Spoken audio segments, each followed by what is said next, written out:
lan egiten duten guztiak ekilibristak dira nolabait. Badakite ongi ze zaila den profesional gizan aritzea Espainiar estatuan, bederen. Soldata finkorik ez, lan baldintza gogorrak, prekarietatea kasu askotan, eta orain pandemia bat. Teloia itxita egon den denboraldi hau nolakoa izan da haientzat? Eta guretzat, nolakoa izan da bizitza haie gabe? Tristeagoa, zozoagoa, seguru. Zabaldu dadila teloia.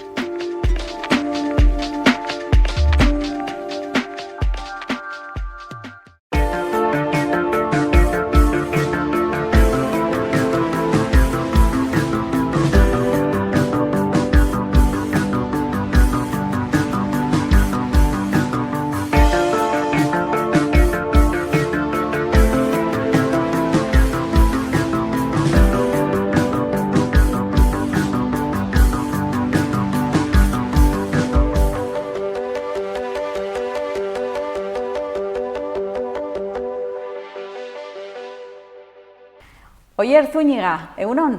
Egunon. Hemen gaude Nafarroako Antzerki Eskolan, Bai. etxean bezala? Bai, nire bigarren etxetzat daukadan hontan, bai. Emozio asko, oroitzapen asko hemen, eta bai, familia txiki baten gixan. Bai, eta publiko asko, eta txalo asko, eta nervio asko, denetik. Aizu, konta iguzu, nolakoa izan da koronavirusaren pandemia zuretzat? Goratzen dugu garai hartan, justo konfinamendu hasi zenean eta zuek ari zinetela topera, zaldi urdinarekin, izugarrizko antzeslana, ikaragarria, bikaina. Baina, egun batetik bestera, zer bertan bera gelditu ziren emanaldia? Ba, hala izan zen.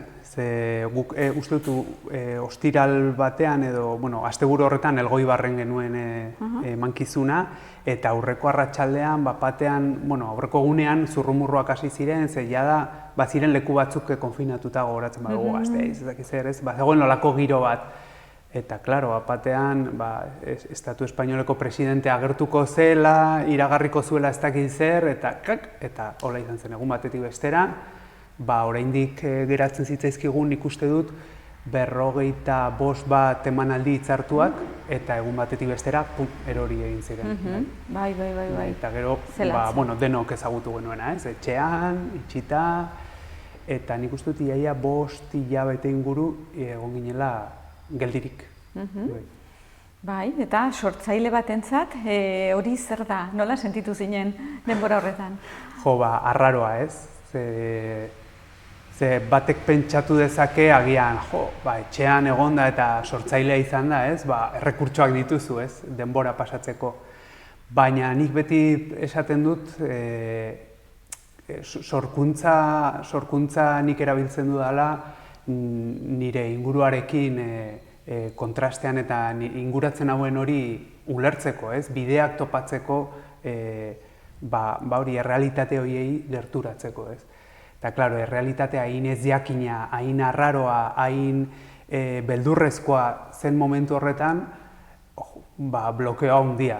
Nik behintzat oso blokeo handia sentitu nuen, ez? Eta etxean giltzapetuta egonda ere, marraztu nuen, marrazten dut ere bai, ez? Eta, eskapatze bide bat ere egon zen horrez, baina oso pixua eta oso nik sentitu nuen edo nik hola bizi izan nuen, ez? Oso ez dakit dramatikoa den hitza, baina bai pixuzkoa, ez? Eta kostata, bai. Ainhoa Juanit, zirko artista. Zertan izan du eragina COVID-ak zure sortze prozesuan, zure lanean, zure egunerokoan? Urte bateko atzerapenean. Esan nahi dut, gu ari ginen, estrenatzeko genuen berrera bizi animazioa, martxoak 18 estrenatu bar genuen, eta, zerbait gertatu zen, eta izan genuen 3 hilabete etxean. Orduan, askatu gintuztenean, genituen data batzuk hartuta, berrera bizi ikuskizuna egiteko, eta egin behar izan genuen izan zen berrera bizi animazio hori, zezin zen animazio horik egin, ikuskizuna bihurtu. Orduan, nahiko egina zegoen ikuskizuna, bazirutuen gauza batzuk antzesten ziren gauzak prest, orduan, numero batzuk sortu genituen, eta, karo, noski, berez, martxoan hasi behar genuen ikuskizun berriarekin, eta ekainean edo estrenatu, eta orain estrenatuko dugu. Orduan, horretan, gure lanean hori izan da, ez? Gero, berez egia da, ezin gara kexatu lan egin dugu kasi normal. Ez, orduan, profesionalki izaten ari bazara, hori izan da, urte bateko atzerapena, eta animazio bat izango zena, ikuskizun bat bihurtu behar izan dugu. Nahiko animazioa, geratu da, ze azkenean, ez, arima hori zen, baina, profesionalki hori izan da, gero, publikoa musukoarekin ikusi behar izatea, oso bereiztuta, azkenean gu gara oso konpainia hurbila, gustatzen zaigu jende artean agertzea, askotan ateratzen gara jendearen artetik, bai ikuskizunak izaten dela ikuskizun eta haiek daudean eta gu hemen, baina bai, ez dakit, hori aldatu da, gure egiteko modua, gu izaten gara ikuskizuna bukatu eta ez orain publikoari esaten diogun bezala, esaten diogu gu gara besarkatzekoak, badakizue, orduan mezua da, besarkatzekoa gara, horrek esan nahi du bueltatu beharko dugula besarkatzera, bakarrik nahi duenari, ez? No? Ez no. Maitane Azpiroz, egunon. Trapezionista? Trapezionista ez trapezista, baina trapezionista da konpainiaren izena. Baina izen polita da, ez? Trapezionista. Bueno, berexia. Bai. Eta zer egiten duzu, trapezioak, akrobaziak? Berria da, nahiko berria da. Sortzailea ni naiz eta trapezista naiz. Orduan, bai airetako akrobaziak egiten ditugu asko. Eta lurreko dantza ere bai. Osea, dantza egin ibiltzen gara airetan eta lurrean. Eta bakarrik, momentuz bakarrik sorkuntza bat dauka, dela numero bat, trapezioko numero bat, ditzen dela H2O, edo H2O, ura. Eta orain gaude beste bakarkako, azkenean musikari bat izango da ere bai, orduan binakako beste duo edo batekin. Eta normalean urren urteko udaberrian ateako da. Eta gero, buelta, nolakoa izan zen, poliki, holako, neurri bereziekin, txantxaka. Hori da, bai, denok bizi izan genuen bezala, hasierako, ez, bizitzaren irekitze txiki hori, ez, eta uda, eta, hor ibili ginen, baina ez jakintasuna handiarekin gure profesioarekiko, ez, oraindik ere udan, antzerkia, salako antzerkia bereziki udazkenan neguan eta udaberrian ematen da, ez? Orduan, udan oraindik ez ginen hasi lanean eta ez jakitasun handia genuen ia udazkenean nola hasiko zen historia guzti hau, ez? Posible izanen ziren berreskuratzea bertan behera geratutako emanaldi guztiak eta hortik harago nik beldur handiarekin bizi izan nuen zaldi urdinak bazuen hasiera eta bukaera, eta bagenekien hasieratik proiektu horrek amaiera bat izanen zuela. Eta nire kezka zen, eta gero zer, ez? Gure sektorea oso, montaña rusa bada, ez? Eta beti gaude gora, bera, batean lan asko, gero gutxiago, baina honi gehitzen zitzaion, oro har bizitzaren ez jakintasuna zer gertatuko da, ez? Zer gertatuko da, ekonomiarekin, bizitzarekin, nola aldatuko dugu guzti honek jendartea, eta nik zeleku izanen dudan horrez. Eta zuentzako, konpainia bezala ekonomikoki gogorra izan da, zuek profesionalak zarete? Karo, guretzako egia esan, ez hainbeste, berria da, konpainia berria da. Osa, ni beste proiektu batzuetan egon ez orain bitartean. Izan dira proiektu batzuk, adibidez Frantziako konpainia batekin egiten dugu lana, proiektuetan eta ere bai. Eta haientzako beraiek zeukaten programa gutxi gora bera bete izan dute. Osa, baina bazauden sorkuntzan ere bai. Osa, errapatu dira sorkuntzan, baina beste sorkuntza zeukatena eta datak eta bar ez diatera. Orduan orain, lan guztia nolabait pilatzen da. Osa, orain behar dute udako beste sorkuntzaren lehenengoa eta beste sorkuntzaren beste batzuk. Orduan izan da nahiko nekagarria ere bai. Eta hori, eta antolakuntza mailan izan da, hor egon behar, dena erortzen delako, venga, berriro, eta hau pasatzen dugu horrea, eta hau pasatzen dugu horrea, eta hori da, guretzako da... Ordu gehiago ordenagailuaren aurrean eta telefonoarekin gauzak aldatzen, ez da, gero dena lurrera erortzeko. Eta aldi berean, lanean, zeka sorkuntza ez da inoiz gelditzen. Ez da gelditzen. Baina, karo, beti ere, incertidumbre edo ez jakintasun horrekin, ez? Nora guaz, adibidez, guk bain eukan konpainia, gure konpainiak bazukan, egonaldi bat, 3 astekoa, pandemia justo hasi zen, edo, lehenengo konfinamendu horretan, maiatzan. Eta konfinamendutik atera eta 3 aste zian. Gau, ezin genuen izan, mugak direla eta Belgikan zegoelako, egoitza, eta zarra, Eta orduan, urrengo urtean, ez genekien oraindik mugak eta dena ere, haurdunaldia etorri da ere bai, dana pixka bat nahaztuta, eta urrengo urtean, guretzako ja oso berandu da. Guretzako, guk estrenatu nahi badi badugu urrengo urtearen udaberrian, bada... Komplikazioa ikaragarri. Bai. Eta gero batekin hitz egin, eta bestearekin hitz egin, eta taldeko kideak, gero, oso Bai. Eta gero fizikoki oso exigentzia da zuen lanbidea, noski zuenak, ensaioak baino gehiago entrenamenduak. Hori beste gauza bat izan zen, guri adibidez konfinamenduan ni ez nauken trapezioa jartzeko lekurik. Eta, karo, zenbat hilabete izan zian, 2, 3. Bai, kasik egun etxean sartuta. 2, 3, eta atera handik, trapeziora heldu, eta vamos.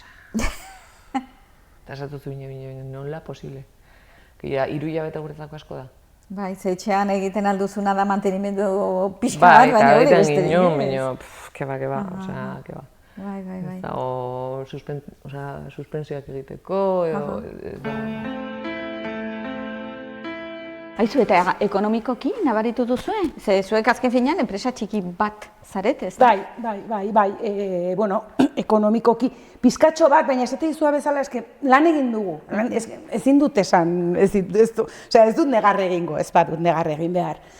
Egoera ez da berdina, bolo pila bat erori dira, egia da gauza batzuk, ziurtzak ematen ziren gauza batzuk batean rebrotillo batengatik erori direla eta alde batetik, ez normala da, esan nahi dut, nik ikusten dut normal, herri txiki bat ez ausartzea zerbait programatzen, baldin badute herrian, kutsatu batzuk, edo ez dakit, edo inkluso ez ausartzea, ez direlako ausartzen, beldurra azkenean, honek eraginduen askotan izan da, beldurrak askotan ez logikoak, baina onartu behar dira, orduan, alde horretatik, noski, ulertu, aurrera, lasai egingo dugu edo ez dugu egingo, baina batez ere jendeak geratzea lasai.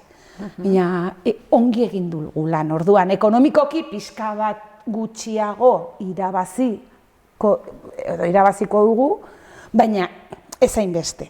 Baina ez zarete geldirik egon, beste batzuk bezala. Hori da, gero egia da, itxita egon garenean 3 hilabete horietan bideoren bat eta enkargoren bat izan dugu, gero etortzen zen astean behin Ander bere alaitasun guztiarekin Pandoraren kutxa grabatzera, eta hori zen, festa eguna, ez? Aber, nekatzen ginen, ze azkenean dena egin genuen improvisatu, eta nekatzen ginen, ordu piat egiten genolako jarraia, momentu batean Anderrek esaten zidan, Inoa, que te cierra los ojillos, eta, baina, hori adibidez izan da, ez? Bai.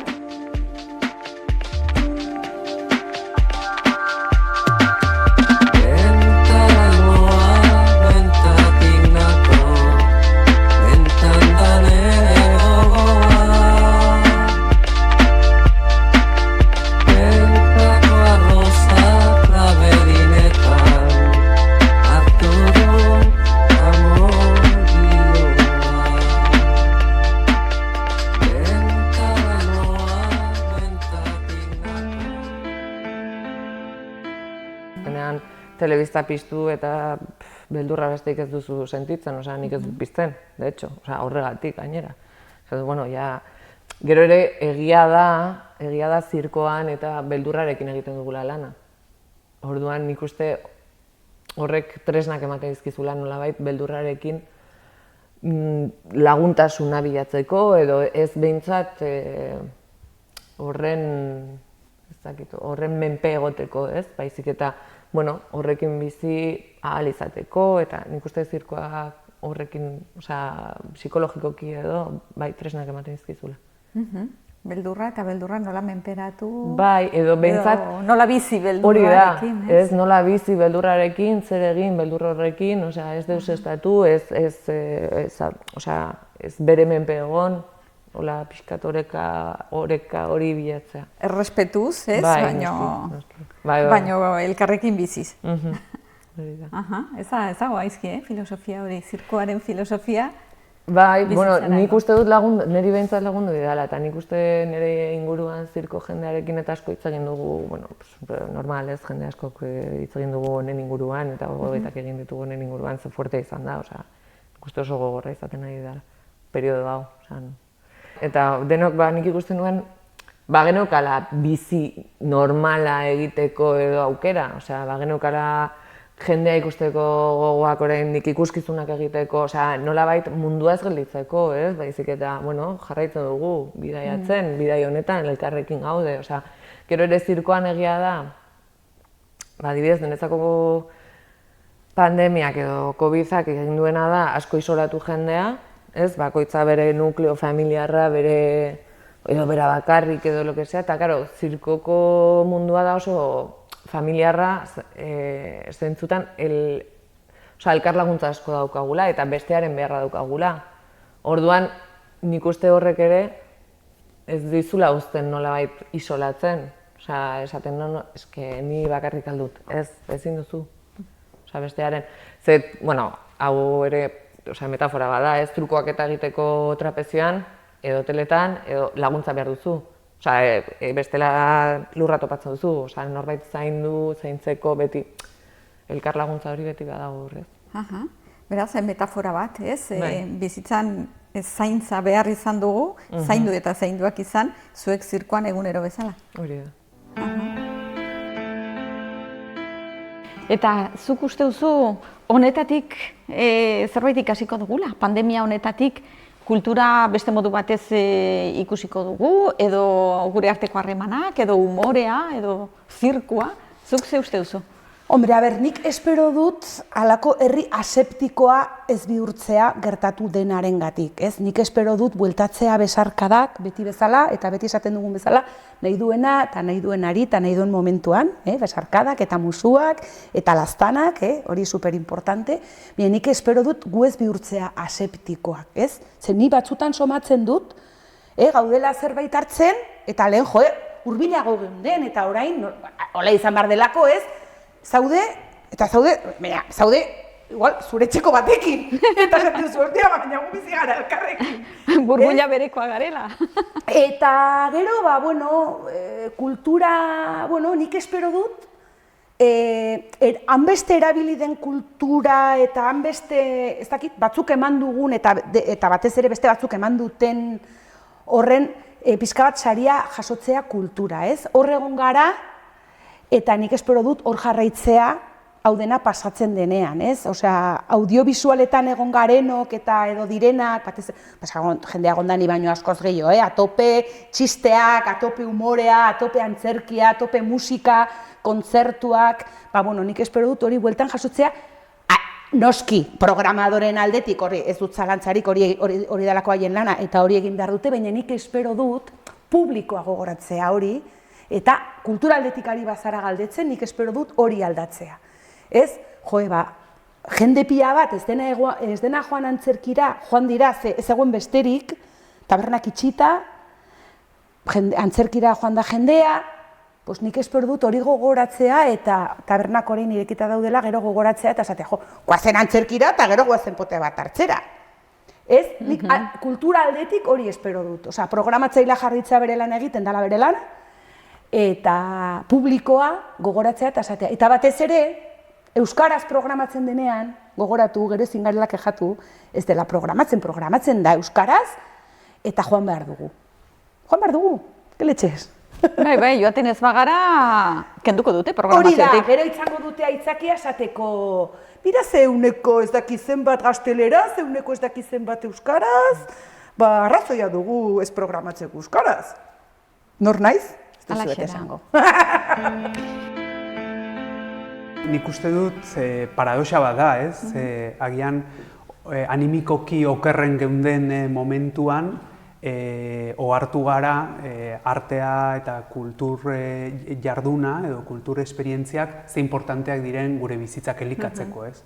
Agian gure bizitzak ulertzeko, gure emozioei irudiak, soinuak, hitzak jartzeko, eta ohartu gara olako egoera pandemiko honetan behar hori ere badugula, ez?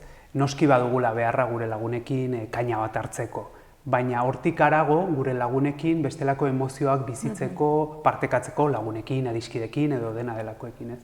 Eta uste dut ohartu garela aukera anitzak ditugula gure herrian, ohartu gara hemen Iruñan eta Nafarroan badagola kultur eskaintza oparoa eta oso interesgarria, ez? Eta ikusi dugu nola formatu aldaketak ere eman diren, agian kultur gestoreen aldetik ere bai ohartu dira, agian ohiko inertzietatik kanpo bazeudela aukerak, ordutegien aldetik, espazioen aldetik, beste era batetara egin zitezkela gauzak ere bai, ez?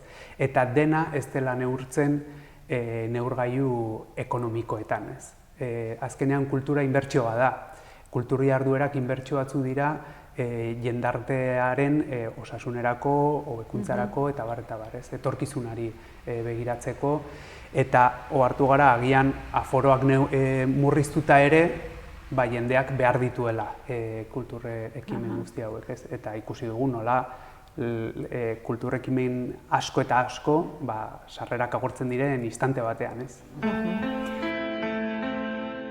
Nik uste dut azkenean islada bat dela, osea gizartearen islada bat dela. Gero eta pixka bat publiko gehiago daukala kulturak ere bai, eta orduan horrek egiten du apustu gehiago egitea kulturarengatik. Bai, aurrekontu gehiago baldin badago kulturarentzako, azkenan kulturak hurbildu daiteke gehiago, artea hurbildu daiteke gehiago bere publikoari. Osea, lan hori ere niretzako ordaindu beharra dago. Eta hori da nik uste falta dena, osea, publikoa falta da, artea ez delako ongi bideratzen. Eta gero, kalidadea ere bai, osea, ikuskizunen kalidadea txarra baldin bada, edo ez oso ona, ez? Aurrekontu txikiago delako, jendeak ere ez du apreziatzen, edo ez doa antzokietara. Osea, ni gogoratzen naiz egin nuen hemen Berriozarren ekitaldi bat abenduan, ez urtarrilean, kabaret bat, zirko kabaret bat, eta ama bat ateratzen zen. Esaten, hau oso ona da umendako.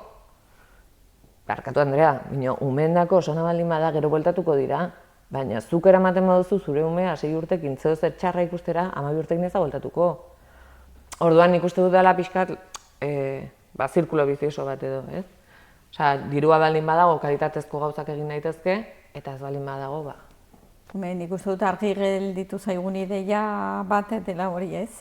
Elkarren beharra dugula, komunitatea, tribua, taldearen, herriaren, erkideen beharra dugula, ez? Bai. Edo hori pentsatu nahi dugu behintzat. Bai, nik uste hori hortzegoela, oso bizirik zegoela konfinamendutik aterata, ez? Besteen beharra genuela eta hori. Nik uste gaur egun pixkat, nola oso azkar doan dena, nik uste ezakit. Itzultzen ari gara, lehengo erritmo azkar bizi horretara gero eta azkarragoa dena gainera, ez da? Eta azten ari gara oso azkar, ez? Pasartu dena. Maitane Azpiroz trapezista, eskerrik asko guri zure ateak zabaltzeagatik. Hemen oso gustora izan gara, zuen trapezioen artean eta oso ongi joan dadila dena eta oso ongi etor dadila, aurra noski. Mila esker. Eta bukatzeko, Oier, zuk uste duzu pandemia honetatik, hola oro har, zerbait ikasiko dugula edo ikasi beharko genukela? Galdera hau. Ez dakit, ni oso optimista naiz bere horretan, ez? Eta pentsatu nahi dut baietz. Ez dut uste izango denik ola ikaspen bat imaginatu dezakegun bezain trinkoa eta absolutua, ez? Baina bai pentsatzen dut, zalantzarik gabe, pandemia honek ekarri duela marka bat utziko duela, ez? Marka emozional bat, marka sozial bat, eta badakigu eta jakin badakigu emozioek ere gorputzak eraldatzen dituztela, errealitateak eraikitzen dituztela, eta zerbait etorriko da honen guztiaren ondorio eraldatuta, ez? Hori da pentsatu nahi dudana. Agian ez dugu jakingo neurtzen epe motzean eta zer konkretuki zer aldatu denez. Baina uste dut markatuko gaituela onerako eta txarrerako, eta ikaspenak, hemendik urte batzuetara, ikaspenak baino ohartuko garela, hau erabat aldatu da, ez? Hau ez genuen berdin bizi garai horretan, ez? Ez dakit oso ongi erantzun du da, baina oso abstraktu, baina uste dut garaiak behar duela abstraktutik gehiago konkrezio errealistatik baino. Bai. Igual bakardade behartuari beldurra hartu diogu, eta hori hona da. Bai, uste dut tendentzia nabariagoa izan dezakegula agian, esperientziak kolektibizatzeko. Honek ez du esan nahi, batean denok eskutik helduta karrikadantzan ibiliko garenik. Horregatik esaten dut neurgailuak edo tendentziak absolutuak ez direla izango, baina bai gauzak mugituko direla. Eta olatu hori aprobetxatu beharra dago. Erabat, zailtasun guztiekin, ematen du jada atera garela eta oraindik uste dut bide luzea dugula, baina horrena adibide da aipatu ditugun esperientzia berre guzti hauek Iruñan, ez? Beste era batetara eta beste leku batetik egiteko nahi horrek uste dut bat datorrela sortuko diren aukera guzti horiekin, ez? Bikain. Oier Zúñiga, plazer bat zurekin hitz egitea beti bezala. Bai, plazer bat zurekin, Reyes. Ainhoa, eginen dugu dantza hori? Nola, COVID? Bai. Ez dakit eserratuko diren lankideak, baina eskual daukagu elkopi, ez, broma bada. Pira Reyes, inbertu dugu gola. Hau da, ikuskizun berrikoa, ez? Hau da, ikuskizun berrikoa. Hemendikara. Hemendikara ikuskizuna, horixe da. Eta esaten du personaja dana, Parisekoa. Paxika, lemuzuk. Eta nik esaten, lemuzuk, zergatik? Le COVID! Kobita? Kobita? Koba? Kokoteraino gaudeia da, koba. Kokoteraino gaudeia da, koba. Kokoteraino gaudeia da. Jole!